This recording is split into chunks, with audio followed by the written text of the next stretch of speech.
Good morning. आज हम lesson number 5 दोहे कबीर, रहीम और तुलसीदास जी के दोहे हम इस लेसन में सीखेंगे।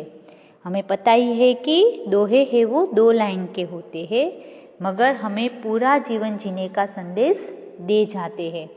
तो कबीर, रहीम और तुलसीदास जी के दोहे जगत में प्रख्यात है। तो अभी हम पहले इंट्रोडक्शन का अभ्यास करेंगे। प्रस्तुत दोहे में कबीर, रहीम, तुलसी ने बहुत सारी जीवनोपयोगी बातें बताई है।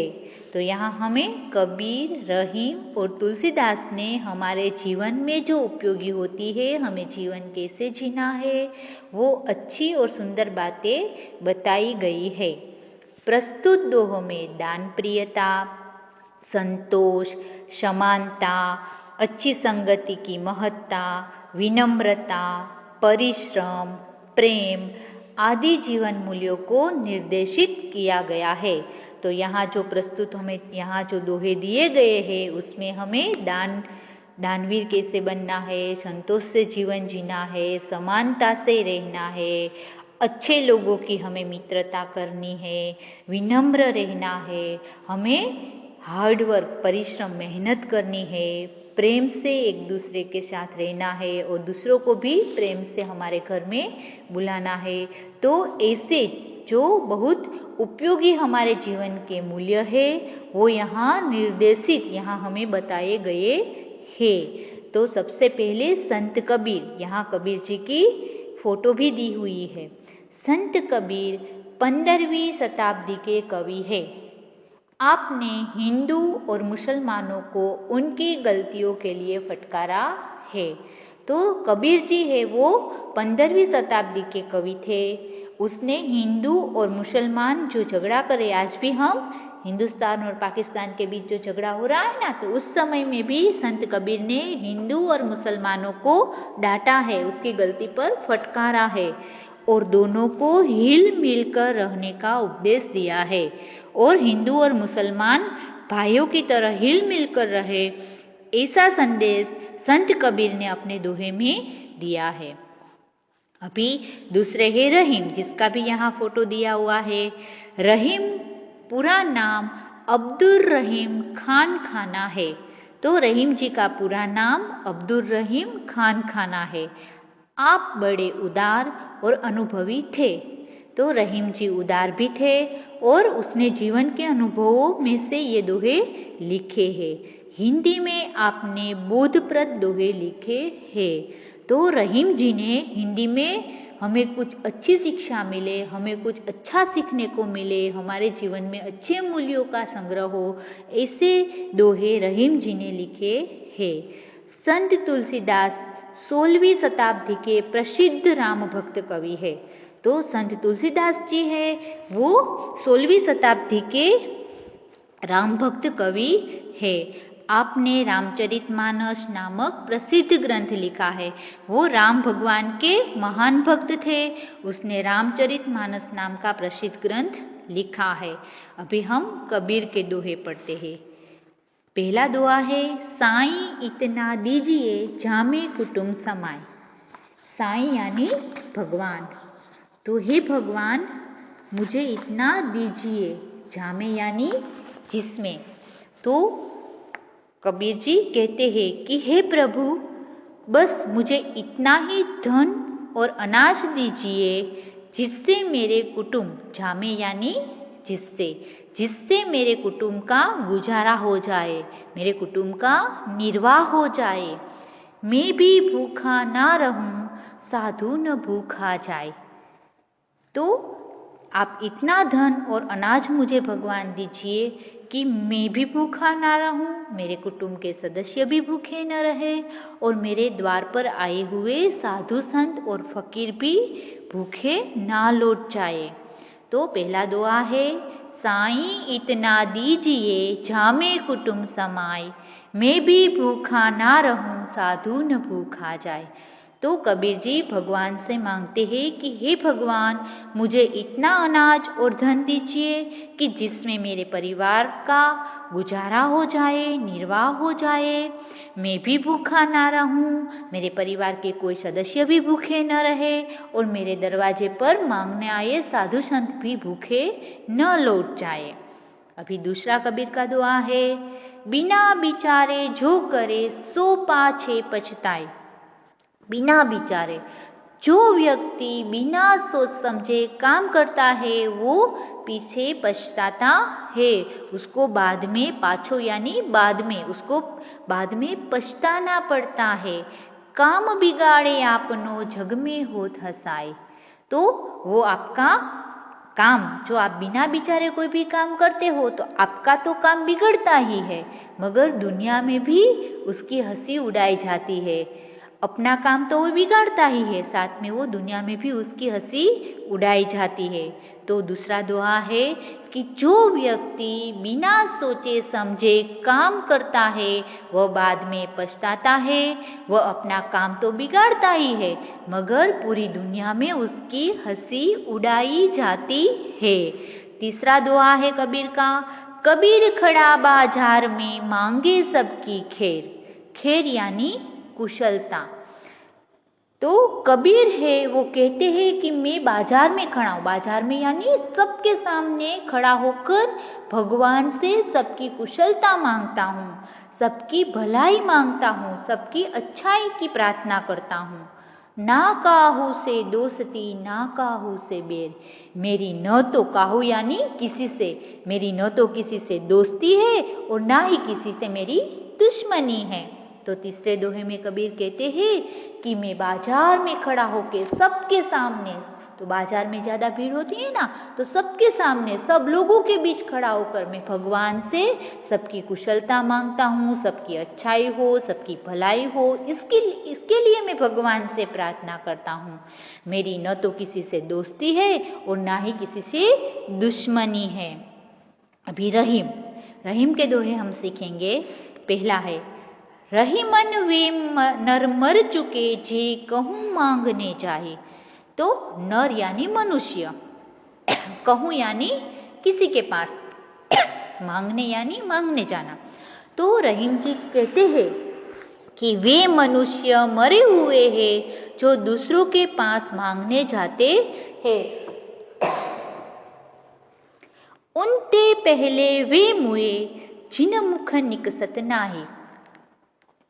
उनते पहले तो उनसे पहले, तो रहीम जी कहते हैं कि उनसे पहले तो वे लोग मर चुके हैं जो मांगने वाले को, जो उसके घर मांगने आए हैं उसको देने से इनकार कर देता है। तो रहीम जी कहते हैं कि वे मनुष्य मरा हुआ है जो किसी के पास मांगने जाता है, दूसरों के घर मांगने जाता है, मगर फिर वो कहते हैं कि उनसे पहले तो वो मनुष्य मरा हुआ है जो उसके घर मांगने आया है उसको देने से इनकार कर देता है। अभी दूसरा है, जो रहीम उत्तम प्रकृति का करी सकत कुसंग। चंदन विष व्यापत नहीं लिपटे रहत भुजंग। जो रहीम उत्तम प्रकृति, उत्तम यानी श्रेष्ठ, प्रकृति यानी स्वभाव, का करी सकत कुसंग, कुसंग यानी बुरी संगत। तो रहीम कहते हैं कि जिसका स्वभाव है वो बहुत ही अच्छे स्वभाव का सज्जन व्यक्ति है, उन पर कुसंग यानी बुरे लोगों की संगति यानी मित्रता का कोई असर नहीं पड़ता।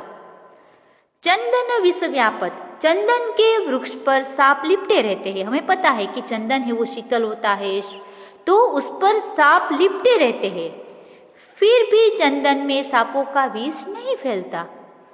तो चंदन है उसकी प्रकृति शीतलता है और सांप की प्रकृति क्या है, वैशिल, विष, जहर फैलाना है। तो सांप है वो पूरा दिन चंदन के वृक्ष पर लिपटे रहते हैं, तो फिर भी चंदन का वृक्ष है वो अपना स्वभाव छोड़ता नहीं। चंदन के वृक्ष पर सांपों का जहर, सांपों का विष फैलता नहीं है। तो दूसरे दोहे में रहीम कहते हैं कि जिसका स्वभाव है वो बहुत सज्जन व्यक्ति है, जिसका उत्तम स्वभाव है, उन व्यक्ति पर बुरे स्वभाव लोगों की, जो बुरे स्वभाव है उसके, जो उसने मित्रता की है, उसकी संगति की है, उसका असर नहीं पड़ता। कैसे? तो कि चंदन का वृक्ष का स्वभाव है शीतलता देना, ठंडक देना। तो उन पर सांप का स्वभाव है जहर फैलाना, तो सांप के स्वभाव का असर चंदन के वृक्ष पर नहीं पड़ता। सांप का विष है वो चंदन के वृक्ष को असर नहीं करता। अभी तीसरा है, बड़े बड़ाई ना करे, बड़े न बोले बोल, रही मन हीरा कब कहे, लाख टका मेरा मोल। बड़े बड़ाई ना करे। रहीम कहते हैं कि बड़े लोग हैं वो कभी अपने मुख से अपनी तारीफ नहीं करते कि मैं सब काम में अच्छा हूँ, मेरे जैसा कोई काम नहीं कर सकता। तो बड़े लोग होते हैं ना, वो कभी अपने मुख से अपनी प्रशंसा नहीं करते। जो सचमुच बड़ा है वो कभी बड़े बड़े बोल नहीं बोलता, बड़ी बड़ी बातें नहीं करता। रही मन हीरा कब कहे, लाख टका मेरा मोल। तो हीरा है वो एकदम मूल्यवान होता है, तो वो कभी बाजार में नहीं कहता कि मैं सबसे मूल्यवान हूँ, मैं सबसे कीमती हूँ, मेरा मूल्य लाखों रुपए का है, मेरा करोड़ों रुपए का मूल्य है। तो बड़े व्यक्ति है वो हीरे जैसे होते हैं, वो कभी अपनी बड़ाई नहीं करते। अभी नेक्स्ट है तुलसीदास के दोहे। तुलसीदास आवत हिय हर्षे नहीं, नैनन नहीं सने, तुलसी वहां न जाइए कंचन बरसे में। आवत आने से, हिय यानी हृदय, हर्षे यानी प्रसन्न होना, नैनन यानी नेत्र आंख, स्नेह यानी प्रेम, कंचन यानी सोना, मेघ मेघ यानी बादल बरसात। तो आवत ही हर्षे नहीं। तुलसीदास कहते हैं कि जिस घर के लोगों का हृदय तुम्हें आया हुआ देखकर हर्षित ना हो, खुशी ना हो, उसकी आंखों में आपके लिए स्नेह की भावना ना हो, तुलसी वहां न जाइए। तुलसीदास कहते हैं उस घर में चाहे सोने की बारिश हो तो भी आपको जाना नहीं है। तो तुलसीदास कहते हैं कि जिस घर के लोगों के हृदय में आपके आने से खुशी ना हो, आपके आने से उसको हर्षित ना हो, खुश ना हो, और उसकी आंखों में आपके लिए स्नेह ना हो, तो उस घर में आपको कभी भी जाना नहीं है, चाहे वहां सोने की बरसात हो। तो आपको पता है एक महाभारत का प्रसंग है, कृष्ण भगवान है वो हस्तिनापुर शांति का संदेश लेके दुर्योधन के घर जाता है, मगर दुर्योधन हजारों जात के पकवान कृष्ण भगवान के लिए बनाता है, मगर दुर्योधन के हृदय में कृष्ण भगवान के प्रति स्नेह और प्रेम नहीं था। तो कृष्ण भगवान वो हजारों जात के पकवान नहीं खाते, मगर विदुर है उसके घर जाके भाजी અને રોટલો, તાંદરડાની ભાજી આવે ને એ અને રોટલો ખાતો હતો। तो यहाँ तुलसीदास भी कहते हैं कि उस घर में हमें जाना नहीं है जहां हमें मान सम्मान ना मिले। विद्या धन उद्यम बिना कहो जुपावे कौन। तो आपको पता है कि विद्या और धन, तुलसीदास कहते हैं विद्या और धन बिना मेहनत के यहाँ आपने देखा है इस दुनिया में किसी को मिला है?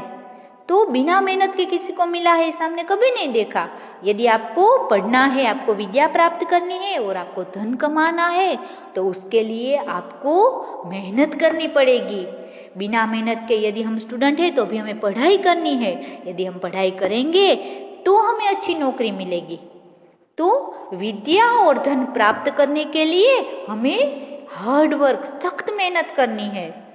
मेहनत के बिना विद्या और धन कभी किसी को मिलेगा नहीं। जो पूरा दिन सोता रहता है, ऐशो आराम से जीता है, पढ़ाई में ध्यान नहीं देता, उसको क्या होगा? उसको अच्छी नौकरी नहीं मिलेगी, वो आगे जाके धन कमा सकेगा नहीं। जो भी बड़े बड़े व्यक्ति है ना, उन लोगों ने सखत परिश्रम किया है, तभी वो बहुत धनवान बने हैं। तो यहाँ तुलसीदास जी भी कहते हैं कि यदि आपको विद्या और धन चाहिए तो इसके लिए आपको मेहनत करनी पड़ेगी। बिना परिश्रम किए विद्या धन किसी ने पाया है? ऐसा आपने कभी यहाँ देखा है? बिना डुलाए न मिले जो पंखों का पौन। तो कबीर कहते हैं यदि आपको पंखे की हवा चाहिए तो उसका जो पौन, पौन यानी पवन, तो उसका जो है वो हाथ से उसकी डंडी को हिलाना है, तभी आपको उस पंखे में से हवा मिलेगी। तो पहले के जमाने में फैन नहीं थे कि हमने स्विच दबाई और हवा आ गई। तो पहले के जमाने में हाथ से हिलाने वाले पंखे थे। तो आपको पवन चाहिए तो उसके लिए भी मेहनत करनी है। तो यदि आपको विद्या और धन चाहिए तो उसके लिए आपको उद्यम यानी मेहनत करनी है, सखत परिश्रम करना है, उसके बिना आपको विद्या और धन प्राप्त होगा नहीं।